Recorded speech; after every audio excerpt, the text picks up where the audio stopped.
General animal husbandry, जो आपके ICR हो गया, पीएटी हो गए, पशु परिचर हो गया, एग्रीकल्चर सुपरवाइज़र, जो भी इंडिया में एग्रीकल्चर कॉम्पिटिटिव एग्ज़ाम होता है उसमें आपका एनिमल हस्बेंड्री आता है। तो आज हम बात करेंगे जनरल एनिमल हस्बेंड्री के बारे में। तो सबसे पहले हमें पता रहना चाहिए हम जिस चीज़ की खोज कर रहे हैं या जिस चीज़ के बारे में पढ़ रहे हैं उनके पिता कौन हैं। तो यहाँ सबसे पहले आता है पशु चिकित्सा विज्ञान के पिता। तो आज हम बात करेंगे पशु चिकित्सा विज्ञान के पिता कौन हैं। जैसे कि हम एग्रोनॉमी में बात करते हैं, जेथरो टूल। जेथरो टूल खरपतवार के पिता है। शून्य भू परिष्करण के पिता जेबी ट्रिपलेट है। वैसे ही पशु चिकित्सा विज्ञान के पिता रिनेटस वेटेटियस है। यदि आपसे परीक्षा में पूछा जाए कि पशु चिकित्सा विज्ञान के पिता कौन हैं तो रिनेटस वेटेटियस।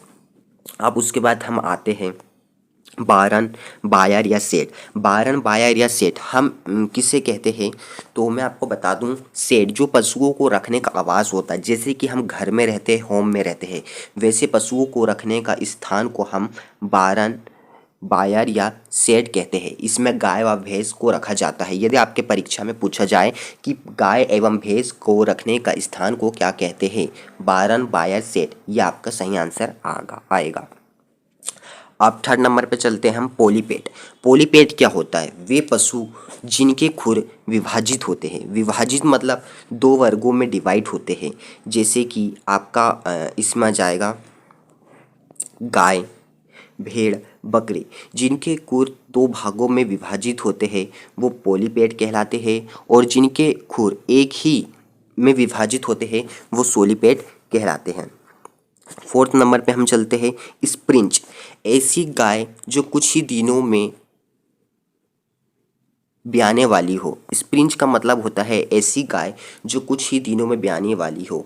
मतलब अभी वो गर्भवती है, लेकिन कुछ ही दिनों बाद, 1 महीने 15 दिन बाद वह ब्याने वाली हो, उससे ही स्प्रिंच कहते हैं। फिफ्थ नंबर पे चलते हैं हम, डाउन कवर। यह गाय दूध नहीं देती। आप यहाँ आपका भ्रूण प्रत्यारोपण से संबंधित क्वेश्चन बन सकता है। वह कौन सी गाय है जो दूध नहीं देती परंतु गाभिन होती है, तो उससे क्या कहते हैं हम, डाउन कवर कहते हैं। सिक्स्थ नंबर पे चलते हैं हम, बुल। बुल किसे कहते हैं ये सब तो आपको पता है। बुल जो होता है वयस्क नर, जो काऊ का मेल पार्ट होता है उससे हम क्या कहते हैं, बुल कहते हैं। हीफर, हीफर हम किसे कहते हैं? हीफर हम कहते हैं जवान मादा को। जो जवान मादा होती है हम उसे हीफर कहते हैं। आप एक काऊ होता है, काऊ तो हम सबको बोलेंगे। फिर उसके बाद जो जवान मादा आती है उसे हम हीफर कहते हैं। और जो छोटा बच्चा होता है काऊ में, मतलब जो गाय का छोटा बच्चा होता है, हम उसे काफ कहते हैं। मतलब गाय के छोटे बच्चे को हम काफ कहेंगे, गाय को गाय कहेंगे। यदि वो गाय जवान है तो हम उसे हीफर कहेंगे। नेक्स्ट में चलते हैं, प्रीमी पेरस। प्रीमी पेरस का मतलब क्या होता है? तो प्रीमी पेरस वह मादा जिसने प्रथम बार गर्भित होकर प्रथम बार बच्चा दिया हो। एक गाय 2 से 2.5 साल में परिपक्व हो जाती है। जब वो प्रथम बार बच्चा देती है तो हम उससे क्या कहेंगे, प्रीमी पेरस।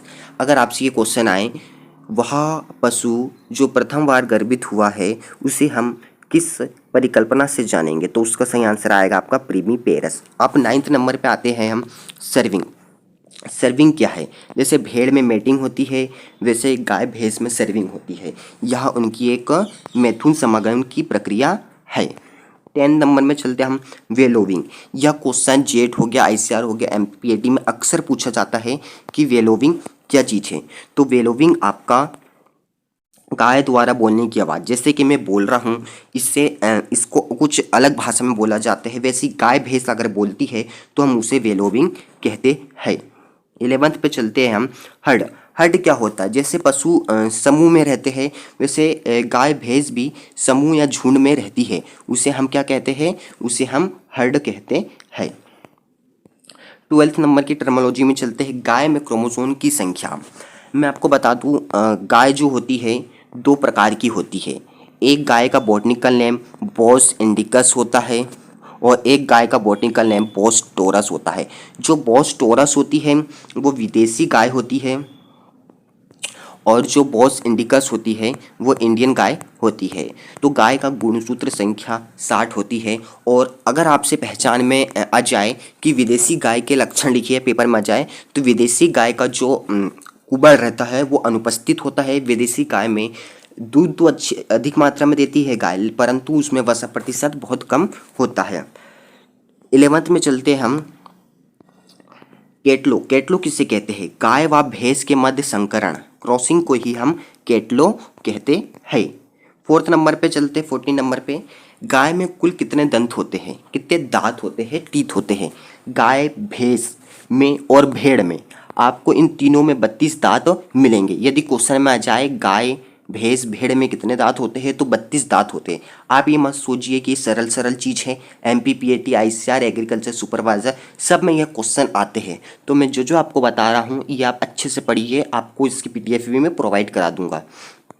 ये क्वेश्चन बार बार पूछा जा चुका है कि गाय व भैंस सूअर में स्ट्रेस की अवधि, गाय, भैंस और सूअर में स्ट्रेस की अवधि आपकी होती है 21 दिन। 16 नंबर पे चलते हैं हम। जैसे पशुओं में नाड़ी गति मापा जाता है, वैसे गाय में भी नाड़ी गति मापी जाती है। लेकिन नाड़ी गति किसके द्वारा मापी जाती है?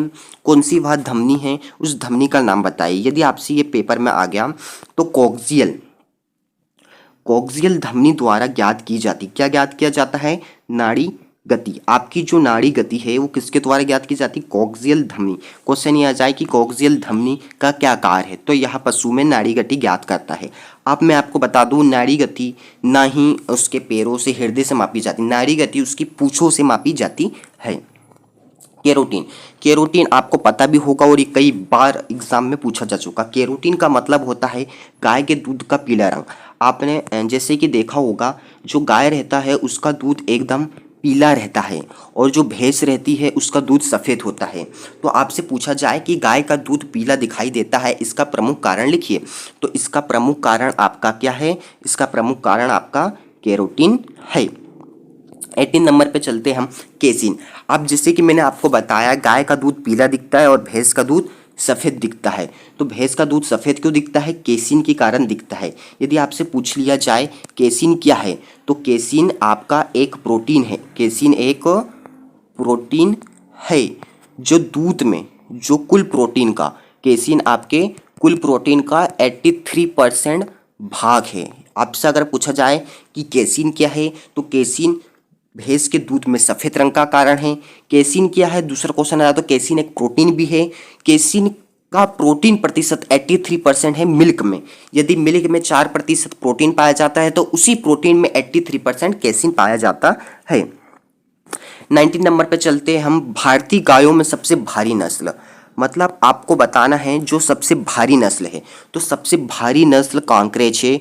और अगर विदेश में पूछा जाए, ऑल ओवर वर्ल्ड में पूछा जाए, तो हॉलिस्टियन फ्रीजियन, हॉलिस्टियन फ्रीजियन आपकी सबसे भारी नस्ल है इन विदेश।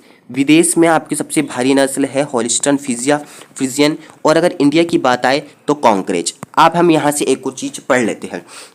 जो कांकरेज है यह आपकी सवाई चाल के लिए भी प्रसिद्ध है। और जो हॉलिस्टियन फ्रीजियन है यह सबसे ज़्यादा दूध देती है, इसे हम HF भी कहते हैं। लेकिन इनके दूध में जो वसा का प्रतिशत है बहुत कम होता है, 2.5 से 3% ही मात्र इसमें वसा होती है। 20वें नंबर पे चलते हैं हम। विश्व में सर्वाधिक दूध में वसा वाली गाय की नस्ल, मतलब एक ऐसी गाय की नस्ल का नाम बताइए जिसमें वसा की प्रतिशत मात्रा अन्य गाय, देसी और विदेशी गायों की अपेक्षा उसमें वसा के प्रतिशत मात्रा अधिक हो। तो वो आपकी जर्सी है। जर्सी एक ऐसी गाय है जो विदेशी गाय है जिसमें कुबड़ अनुपस्थित होता है, परंतु इसमें 5% वसा पाई जाती है अन्य देसी और विदेशी गायों की अपेक्षा। कॉविंग पेन, कॉविंग पेन बोलते हैं हम गर्भवती गाय के प्रसव के लिए आवास व्यवस्था। मतलब कि कोई गाय यदि गर्भवती है उसे हम अगर सभी पशुओं के साथ रखेंगे तो वह गिर सकती है, उसका बच्चा मर सकता है, तो हम उसे एक अलग से रूम में रखते हैं, उसे ही हम क्या कहते हैं? कॉविंग पेन कहते हैं। 22वें नंबर पे चलते हैं हम। D budding. अब आपको यहाँ ये टर्मोलॉजी समझना बहुत ही जरूरी है कि डी बडिंग और डी हॉर्निंग क्या है। डी बडिंग, बडिंग, बडिंग मतलब छोटे रूप में, मतलब जब पशु छोटा होता है तो उसके सींग काटते या हम हटाते हैं। डी बर्डिंग, बर्डिंग बहुत छोटा उच्चारण हो रहा है, मतलब छोटे पशु के सींग को काटना या हटाना। अब डी हॉर्निंग, हॉर्निंग कुछ ज़्यादा विस्तार में इसका उच्चारण हो रहा है। तो डी हॉर्निंग मतलब होता है बड़े पशु के सींग काटना। बडिंग की बात आए, डी बडिंग की, तो छोटे पशु के सींग काटना, और हॉर्निंग की बात आए तो बड़े पशु के सींग काटना। अब हम 14 नंबर में चलते हैं, कलिंग। कलिंग क्या होता है? तो बीमार अवांछित गुण वाले पशुओं को चुनकर अलग करना। मतलब कि दो प्रकार की गाय है आपके पास, एक दूध देती है, एक दूध नहीं देती है। तो जो दूध नहीं देती हम उसे छाड़ दे रहे कि भाई आप अनुपयोगी हो, तो उससे हम क्या कहते हैं? कलिंग। मतलब अवांछित पशुओं को समूह से छाड़ देना ही हम क्या कहते हैं? कलिंग ही कहते हैं। अब 15 नंबर पे चलते हैं हम, 25 नंबर पे, डॉकिंग। डॉकिंग किससे कहते हैं? यह क्रिया भेड़ में की जाती है। यदि आपका प्रश्न में आ जाए कि डॉकिंग क्रिया किससे संबंधित है, तो भेड़ से। अब भेड़ में हम डॉकिंग क्यों करते हैं? यह पूंछ काटने की क्रिया है, यह जन्म से 1-2 सप्ताह बाद कर देते हैं। मतलब जन्म के तुरंत बाद नहीं करते हम, इसे लगभग 1 से 2 सप्ताह बाद करते हैं। आपको ये क्वेश्चन सीरीज कैसी लगी वो बताइएगा। नेक्स्ट वीडियो आप किस टॉपिक पे चाहते हो ये भी बताइएगा। धन्यवाद।